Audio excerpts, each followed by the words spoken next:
Who's ready to learn more about After Effects? You are. You didn't need the song, but I know it's true. It's you. We are going to jump into the world of masking. Masking should not be too far of a term for you to understand. It is something that you have done in Photoshop and Illustrator, and as you would expect, After Effects being an Adobe product, of course there are a lot of similarities, and one of them is that you can do masking in your motion graphics work.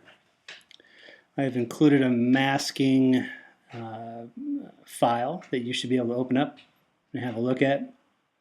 This file contains a composition called masks, and it has a camera image with the little LCD screen flipped out. And if you look at the composition itself, it has another video layer behind it, which is some skate footage. So let's say that we were trying to do something promotional or of the like that would end up showing the image in the LCD screen. The first place you would normally go would be like, well, I'd like to cut that part of the screen out and see whatever it is behind it, because you guys understand layers by this point, so it shouldn't be anything new. Now, in order for us to cut something out in After Effects, you need to use a mask. And in order to apply a mask to that photo or video, that layer itself needs to be selected. So I select the layer called Camera LCD, and I'm going to use a tool up on the toolbar. The easiest one would be a rectangle tool, because I'm talking about cutting a rectangle out of this photo. So if I grab the rectangle tool, this tool is a masking tool, but only if a layer with pixel data is selected. If this layer were not selected, then this tool, the rectangle tool, would be a tool used to make a new shape, which would mean a new layer, and it would be something that had a fill or a stroke related to it. I'm going to get into this later. And wait a minute, I think I've already gotten into this. I have. You've already seen it. It's the shape tool. Shape tool makes shapes as long as a layer is not selected. But as soon as I click on that layer, boom, those options are gone. And if I were to click and drag, oh, it's really scary because at first that whole image goes away. But I can kind of see the boundaries of my LCD screen, so I'll just kind of get close and say, there you go. There's a significant change in the appearance of our composition at this point, and that is that the mask that I drew was retaining the pixel data from that layer, not omitting it. The second obvious change that you would see is that in your timeline, there's a new item called masks. Masks, mask 1. This is the red mask, and I can tell it's that one because it has a red outline around it with some red points. And it has a feature with a pull-down menu that is called Add. If I said None, then there will be no addition or subtraction to that image, and it's merely just a vector path that has no instructions to remove or add that data. So Add is going to keep what is inside the shape that you drew. So obviously, if I was looking to get rid of that shape, I would look at this little pull-down menu and see what my options were, and that hopefully it would make sense that Subtract is going to remove it. So as soon as I hit Subtract, now it looks something a little bit closer to what my ambitions were, which is to sort of superimpose that image on the LCD screen. So why would I add a mask to the camera layer as opposed to the skateboard layer?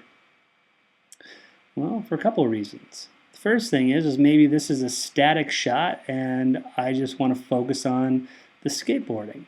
And what that means is that the clip behind it, the skateboarding clip, has no association whatsoever with the mask because it is merely the mask that cuts out a hole so that we can see whatever is behind it through that hole. So here I can even drag it over to the side. You can see that there's the edge of the video clip. Well, I can try to situate this a little bit better. And if I was to look and see what happens over time, the guy, he's out. He's gone. But he comes back in and he ollies. Holy smokes, that's a big jump. And he lands on a platform, bench, rides it, and nails it. Pretty darn cool.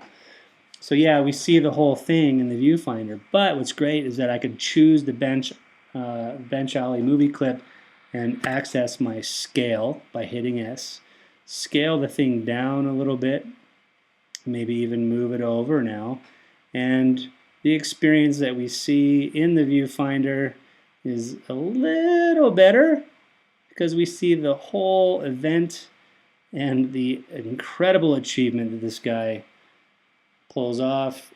I was there, I filmed this, and it was epic. It took him like 4 or 5 times before he nailed it, and when he nailed it, everyone went crazy. It's pretty cool. All right, so anyways, so there's the relationship between a mask and a layer behind it. The layer behind it is completely free to be in whatever state that it needs to be. The layer that contains the mask is holding the mask. And if I was to do something like change position of the layer itself, the mask moves with it, okay? If I was to change scale, and you just click on S, the mask will change with it, okay? If I was to change rotation, just click on R, the mask will move with it. So you can see that the mask is bonded to the layer that you applied it to. This is good news, bad news. The next group of videos that you'll watch will talk about track mats, and we'll see the difference between masks and mats. And we can establish some independence between layers and the things that we either punch holes in or use to retain information with. That's coming later. So this being a mask, it's a very basic mask. It's a rectangle. It consists of 4 points. These points are vector points. And I should know that after the work that I've done in Photoshop and Illustrator, that those points should be selectable with a selection tool. If I were to click on one of those points, you can see that that point can be modified, moved, relocated, so I could zero it in a little bit better. Since this rectangle wasn't totally a rectangle, just because of the angle that the photo had, we can get pretty close, but then I can go back in with my selection tool, click on each individual point and relocate it. You have to be careful with mask because if you double click, it turns it into a transform, which means I can then change the scale of my mask. Or if I hover outside of a corner, I could rotate my mask. Don't want to do that. Keep hitting undo. I'm going to hit escape to make sure I get out of the transform. So if you double click on a mask, it turns it into transform. If you single click on certain points, it'll select those individual points and then you can modify it. Right now though, since I went into transform, my mask was fully selected, which means that all 4 points are selected. And if I were to click on a single point, it does not deselect those other points. Well, I have to be kind of tricky. I have to either click off of the mask somewhere and then back onto a corner so that those points opposite my selection are not selected. Or if they're all selected, I could use Shift to deselect a point.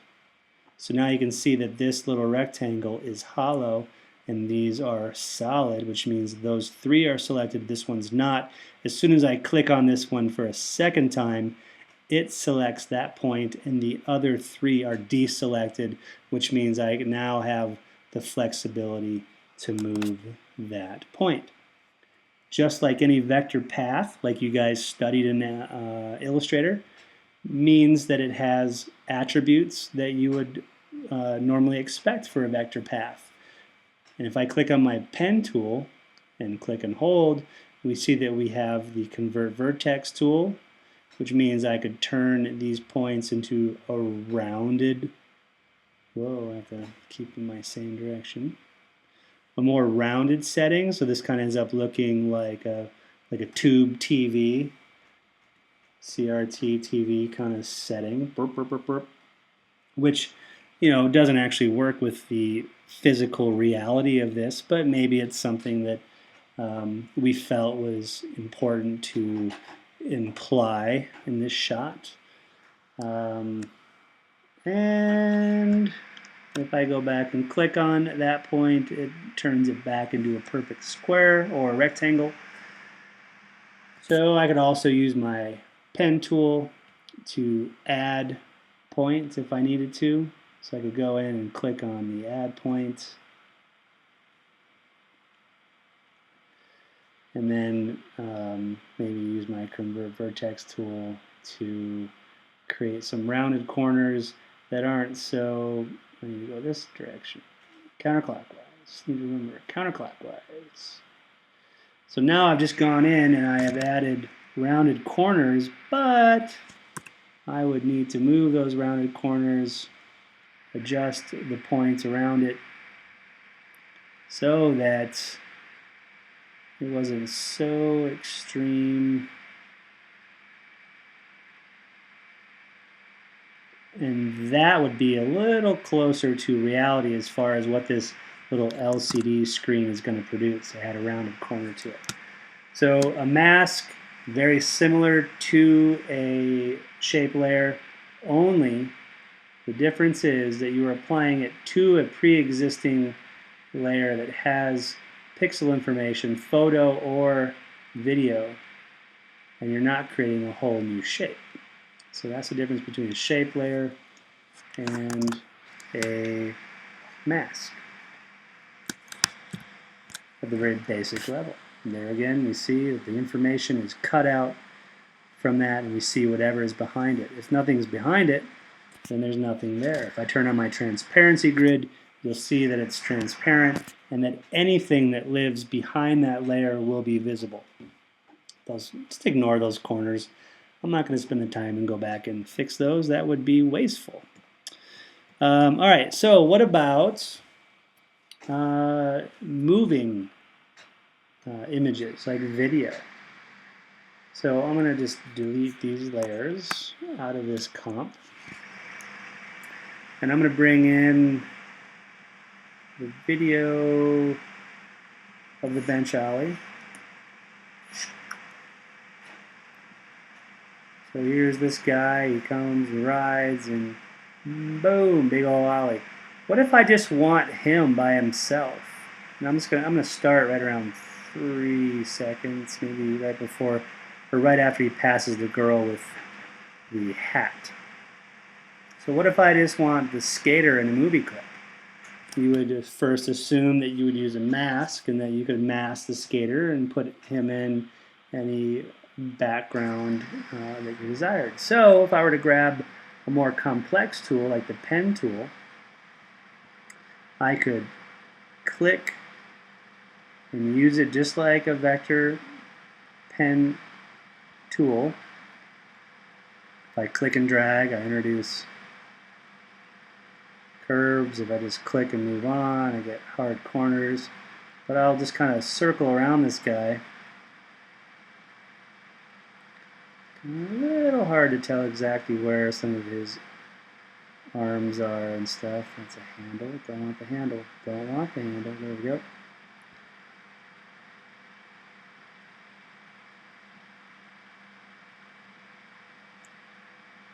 And a little curve there. Some sharp corners. Look at the curve to his leg, his shoe. You move under, there's some wheels under there. I think I can, I'll have to zoom in a little bit better. This is going to be just crude because I'm just trying to make it happen for class. But as you probably know from watching all of my videos, I'm a perfectionist. Not a bad thing. That's why people like to have me work with them. And there, finished path. As soon as you finish a path on a mask, then it shows you that you have now isolated an object. And in this case, it's not a very good isolation. I can see something on his arm over here where I should add a point. That's when going in close is always helpful. Using my Bézier's. Yeah, it's close enough. It looks terrible. It seriously looks terrible up at this magnification. But what I know in my experience is that when it's moving and it's one frame, you don't really notice those details. So, you know, whatever, maybe something along the lines of this almost starts to work. So let's first talk about properties of the mask. I should stay zoomed in just a little bit. So yeah, we've added a mask to a layer, and if I open that layer up in the timeline, I see that there is the new attribute known as masks. If I open that up, there's mask 1. If I click on mask 1, it highlights all the points, and it is red. It's telling me that it is that mask. If I open that up further, we have 4 attributes to the mask. We have mask path, mask feather, mask opacity, and mask expansion. So the mask path is the actual path that we used to draw that form that we're trying to isolate. That mask path is an item that has a stopwatch next to it, which means it's keyframeable. Obviously, if you're getting the whole notion of After Effects and keyframes and movement over time, you can assume that if something is keyframeable like mask shape, that means that you can keyframe this path over time. And that's really important when you're doing masking on video layers. We'll get to that in a second. Mask feather is the soft edge, the nature of the edge of the mask that you drew. So at 0 pixels, that means it's going to be a very hard edge line. And as I start to increase that pixel information, you see right here, it softens it up. In this case, it's probably in my best interest to keep it close to very sharp. Maybe just a slight feather could work for me since it is a moving object. One thing you should get used to doing, and you should just try it right now, if I click and drag to the right the pixel value for mask feather, it moves in the increments of 1 integer. But if I hold down my command key and drag, you can see that it actually moves within the points of up to 10 within each integer, where you can get more specific about accuracy and whatnot. So the mask feather is the softness of that edge. Mask opacity means that what do you want to reveal inside that mask? At 0%, you're revealing nothing. At 100%, you're revealing what's inside your mask. This comes in handy at certain times, and maybe we'll get to that later. Mask expansion takes the path that you have created and will grow or contract upon that shape. So this is very similar to Photoshop's selection, where you can expand or contract on a selection. Only this is based on vector, and it's kind of cool. It's a great way to over time, like have something animate on. You can create a mask and then keyframe it at like 0 or negative, and then whoosh, and have it come on. But right now I'm going to leave that at 0. So those are the 4 attributes: path, feather, opacity, and expansion. So this is a moving clip. And if I were to advance 1 frame, which I can do in my preview window by clicking the next frame button, or if I love keyboard shortcuts, I would do page down. Or if I don't have page down, because I have a condensed keyboard like on my MacBook Pro, I would do command arrow right. Okay, it didn't really work. It's because my frame rate is not as fast as my comp's frame rate. But I hit 1 frame forward and then another frame forward. There we go. Now we see the change. So here lies the issue of masking in a video environment. Obviously that information is going to change. So you need to think about, is it worth it? Because there's a lot of change right there between the frame that we were on when we masked and the next frame that is visible, because he's doing an ollie, so obviously his body's changing, his movement's changing because he's actually moving through space. So what I would have to do if I was going to try to mask this movement is reassociate all of my points to sort of sync up to where they should be. So I have to go, okay, well, this was his hip. That would mean his hip's here. This would be his like t-shirt, so over here. And then we have like a armpit, it's up there, but I'll get to that later. There's his pants and his shorts, and there's the curve of his shin coming down to his shoe, and somewhere around there, and then that goes like that. And it's a lot. It's a lot to deal with, and now I'm moving all this information, something like that. And this is really crude. I would spend way more time, I'm just moving these out of the way, trying to nail this thing. There we go. Change the handles so they're not bent funny. You go like right around here. You turn the handles. Oh my gosh, this is a lot, and this is crazy. And I can't tell you how many times I have masked video footage frame by frame so that we could achieve an effect. Oh, good golly. Where's his foot? When in reality, we should have thought about it more and done something in production so that we didn't have to spend all this time in post. But it's reality, and sometimes you have to do this. Oh, goodness.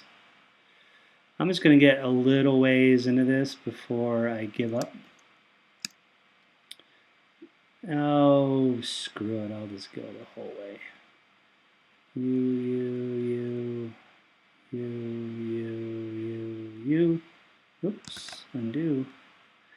You got to be real clever about where your fingers lie when you do this kind of work, because I'm having 3 fingers on my keyboard right now so that I can either undo or do special selects and whatnot. Holy crap, he really moves quite a bit. So t-shirt, boom, arm. I'm just going to barely nail this.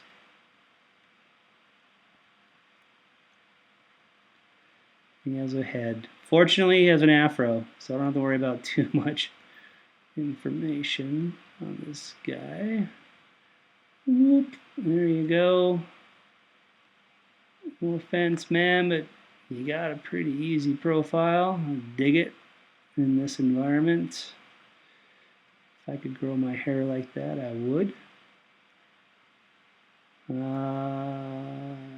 What's his arm doing? What's his arm doing? Is it going straight up? Looks like it's going up. So I'll come up, bring that down, do an elbow, t-shirt, tweak that a little bit. All right, good enough. So, zoom out. Oh, Jesus. And this is when you learn valuable lessons with your teacher. Oh, I didn't keyframe anything. I didn't keyframe anything. Brutal. I hate these lessons, but they're important for all of us to learn. I didn't keyframe anything. So if I went frame forward or backwards, yeah, the original shape that I laid down is toast. It's only recording what I moved because I did not keyframe mask path. Ugh. All right, so I'm keyframing mask path. I'm going to advance one frame forward because this won't be so hard. I just need to show you. So now there's the keyframe for mask shape. If I continue, yeah, if I grab a point and move it, I'm not going to do the whole thing because I don't need to torture you that much. Afro, there you go. Sweet. Getting that dialed. We'll see a little bit of this thing move. And I've got pressure now to really hustle. And a hand. Boom. Boom. T-shirt. Yeah, looking good. Shorts. I'll move to this hand now. Looks like he's got a little bit of a hand thing going on here. Oh, what was that? That's why you keep your hands on the old undo buttons. You want to be a good designer? You have a hand on your graphics tablet. Hopefully you're using one. And the other hand on your keyboard. Sweet. All right, this has happened much faster than the last one because this movement is not so extreme. What do we got here? A little bit of a curve and some business to come down to its board. There's the board. Am I driving you crazy yet? Maybe. Good. Then I'm doing my job. You twist that way, come up all the way down. There's a straight line. I love straight lines when I'm dealing with pen tool business. Ay, ay, ay. This is going to be rough. Promise. You're like, yeah, I've heard that before, Greg. I know you are detail oriented and you can't just make it a quick job. But like I said, that's why people like working with me. All right. Almost there, almost there, almost there. Cool. There we go. So this guy has now a mask that exists in this form and a mask that has been changed to this form. Boom, boom. The mask is moving with the image. And that is only because I have laid down keyframes for the mask path. But you might say, hey man, there's still like that area between his legs. And I would say yes. Whoops. And that is when we add another mask. So I can add as many masks as I want to. I'd go to my pen tool, I'd click in here and say, this is roughly the shape that I'm looking for. Whoops. And that mask, number 2, would have to be turned to subtract so that I punch a hole in that image. So here we are, we're zoomed in, we can see that I've added a new mask and it is a hole that's punched in between the legs of the skater. It has also a red path, but I could change that to any color I wanted just by clicking on that little color swatch. But the important thing is that I understand that there are add and subtracts to our masks. So the first mask that we dealt with the LCD screen was a subtract. This first mask on the skater was left as the default add, which says, hey, I want to include everything that's inside this mask. Now I'm talking about sub-masks inside of it that are about subtracting that information. So there is the skater, which could exist well, I don't really have an image that I could pull it into right now. I didn't think ahead, but I could put them on any environment that I wanted to. Just for the time being, I'm going to pull in the same camera image that we had, and you can see there he is, lives on top, and it is a mask that can move. All right, enough of that. I'm going to delete both of those. So I included a porthole image, which we can take a quick look at, and I'm just going to scale that down so we can actually see the porthole. And I'm just going to talk about multiple masks. So here's one where I could very quickly use the mask of the ellipse tool. And if I was to click and drag, I can see that I'm including a more circular kind of version of the mask to this thing. If at any point I want to shift it while I'm still drawing it, I can hold down my space key, move it over, continue dragging, and just kind of get it as close as I can. Now I've just included the porthole with one mask. Now, if I was to include a second mask, which I will draw on the inside, hold my space key again to sort of line it up. Now I have two masks, but I have to make sure that I understand that I'm going back to mask 2 and telling it that I want to subtract it. That way, I have isolated the information fairly close to the actual photograph or the elements of this porthole itself. So at this time, if I wanted to put the skateboarder inside the porthole, I would drag it to a layer beneath the porthole image. And you can see the porthole isn't perfect. I'd have to kind of go back and tweak those masks a little bit. But then the skate movie itself would have to be scaled down so that it's close. And then it also would need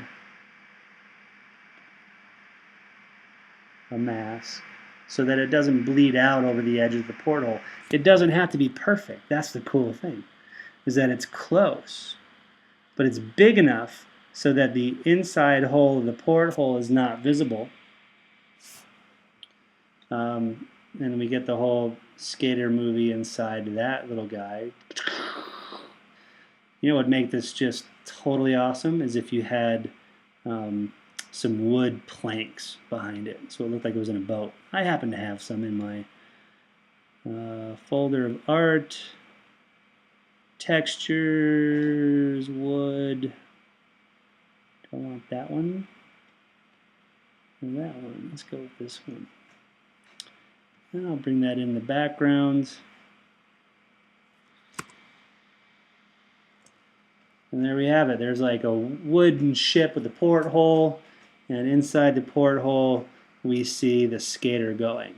So a couple masks going on. The porthole itself, a mask to exclude the outer information, a secondary mask to exclude the inner information, and then the video clip itself has to have a mask on it in order for it to reside with the round nature of the porthole itself. And again, if you want to tweak masks, like I can see a little bit of white, I would select mask 1 of my porthole, come over here and double click on it, bring it in a little bit. That looks good to me. The inner one needs to come that way just a touch, maybe up just a little bit.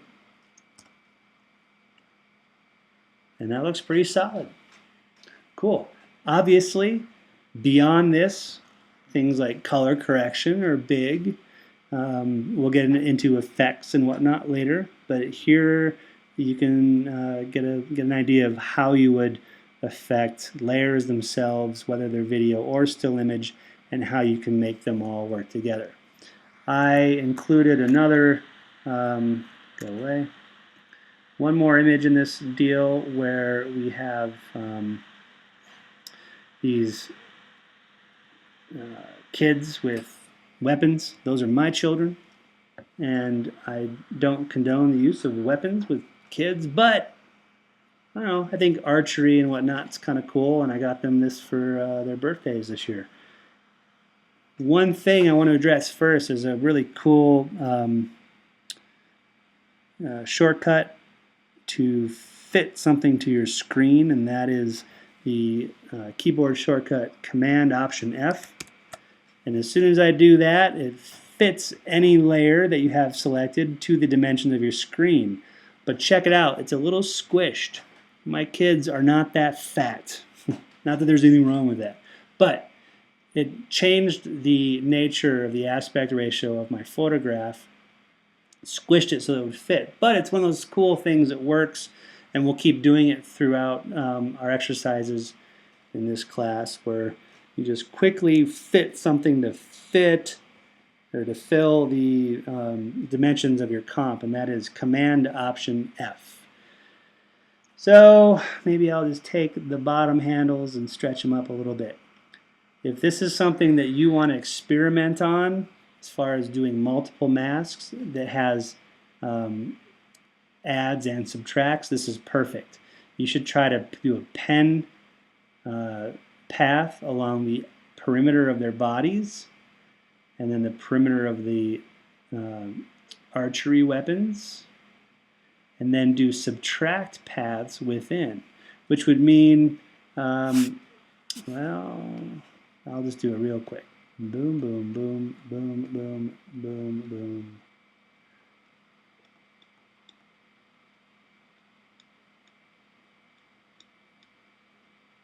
He's got spiky hair. So cute. Oh, these guys. So I'll move up to this little round thing here. Only because I know the weapon.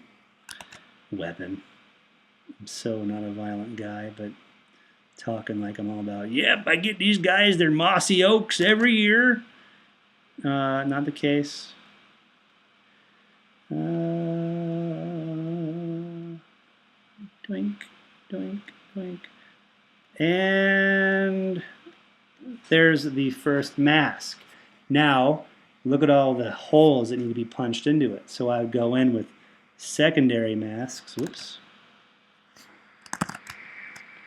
And go and create the forms that need to happen here. Very crudely is what I'm doing. There's a new mask, but I have to go into that layer, access the mask, and make sure I say that it's subtract. Okay, so then I'd have another subtraction here, one more subtraction here, another one inside that little wire, one would go right there, and so on. So you should just experiment with multiple masks per image so that you get used to laying them down. You should also play with a mask over time. Hopefully you never get in a situation where you have to do something more than like a few seconds of frame-by-frame masking, because it can just be ridiculous. And fortunately these days, Photoshop offers a timeline where you can bring QuickTime movies into it and use paintbrushes and things that seem a little bit more intuitive and easy to make masking or removal of information a bit more precise and faster. So this is masking at a basic. We're going to move on to track mats next. Hope you enjoyed it. Later.